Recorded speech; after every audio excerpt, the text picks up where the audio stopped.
પવિત્ર રમજાન માસની પૂર્ણાહુતિ બાદ આજે પાટણ શહેર સહિત સમગ્ર પંથકમાં ઈદ ઉલ ફિત્રની પરંપરાગત આસ્થા અને ઉત્સાહ સાથે ઉજવણી કરવામાં આવી હતી। પાટણની મુખ્ય ઈદગાહ ખાતે વહેલી સવારથી જ મુસ્લિમ બિરાદરોની મહેરામણ ઉમટી પડ્યો હતો, જ્યાં હજારોની સંખ્યામાં લોકોએ એક સાથે સમૂહમાં ઈદની નમાઝ અદા કરી હતી। નમાઝ બાદ તમામ બિરાદરો એકબીજાને ગળી મળીને ઈદ મુબારક પાઠવી ભાઈચારાનો સંદેશ વહેતો કર્યો હતો।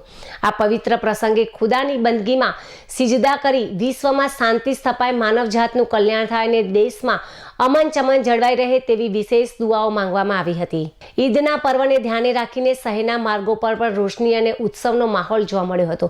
નાના બાળકોમાં નવા વસ્ત્રો અને ઈદને લઈને ભારે ઉત્સાહ જોવા મળ્યો હતો। તંત્ર દ્વારા પણ ઈદગાહ અને આસપાસના વિસ્તારોમાં ચુસ્ત પોલીસ બંદોબસ્ત અને સ્વચ્છતાની પૂરી વ્યવસ્થા કરવામાં આવી હતી। તો ઈદની નમાઝ બાદ રાજકીય અને સામાજિક આગેવાનો દ્વારા ઈદ મિલનનો કાર્યક્રમ પણ રાખવામાં આવ્યો હતો, જેમાં ભાજપ, કોંગ્રેસ સહિત રાજકીય આગેવાનો ઉપસ્થિત રહીને મુસ્લિમ બિરાદરોને ગળે મળીને ઈદની શુભકામનાઓ પાઠવી કોમી એકતાના દર્શન જોવા મળ્યા હતા।